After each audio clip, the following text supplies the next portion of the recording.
Enlightenment, rising above thought. Is not thinking essential in order to survive in this world? Your mind is an instrument, a tool. It is there to be used for a specific task, and when the task is completed, you lay it down as it is. I would say about 80 to 90% of most people's thinking is not only repetitive and useless, but because of its dysfunctional and often negative nature, much of it is also harmful. Observe your mind, and you will find this to be true. It causes a serious leakage of vital energy. This kind of compulsive thinking is actually an addiction. What characterizes an addiction? Quite simply, this: you no longer feel that you have the choice to stop. It seems stronger than you.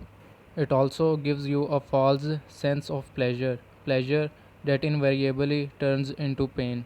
Why should we be addicted to thinking? Because you are identified with it, which means that you derive your sense of self from the content and activity of your mind, because you believe that you would cease to be if you stopped thinking. As you grow up, you form a mental image of who you are based on your personal and cultural conditioning. We may call this phantom self the ego. It consists of mind activity and can only be kept going through constant thinking. The term ego means different things in different people, but when I use it here, it means a false self created by unconscious identification with the mind. To the ego, the present moment hardly exists. Only past and future are considered important.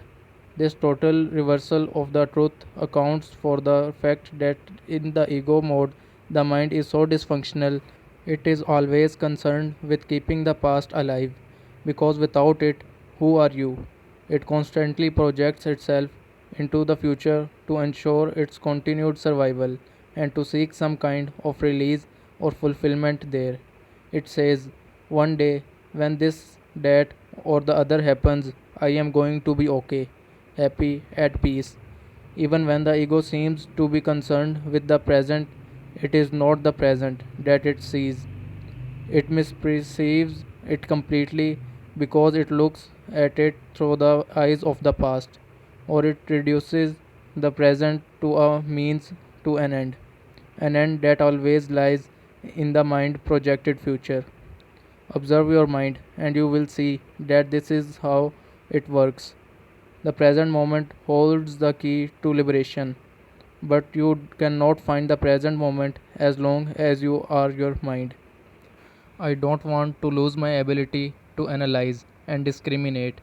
I would not mind learning to think more clearly, in a more focused way, but I don't want to lose my mind.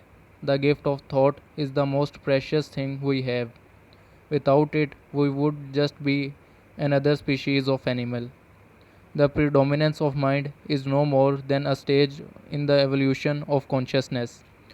We need to go on to the next stage now as a matter of urgency. Otherwise, we will be destroyed by the mind, which has grown into a monster. I will talk about this in more detail later. Thinking and consciousness are not synonymous. Thinking is only a small aspect of consciousness. Thought cannot exist without consciousness, but consciousness does not need thought. Enlightenment means rising above thought, not falling back to a level below thought, the level of an animal or a plant.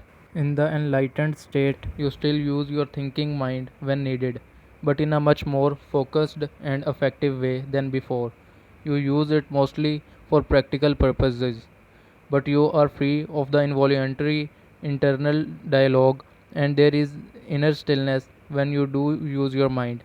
And particularly when a creative solution is needed, you oscillate every few minutes or so between thought and stillness, between mind and no mind. No mind is consciousness without thought. Only in that way it is possible to think creatively, because only in that way does thought have any real power.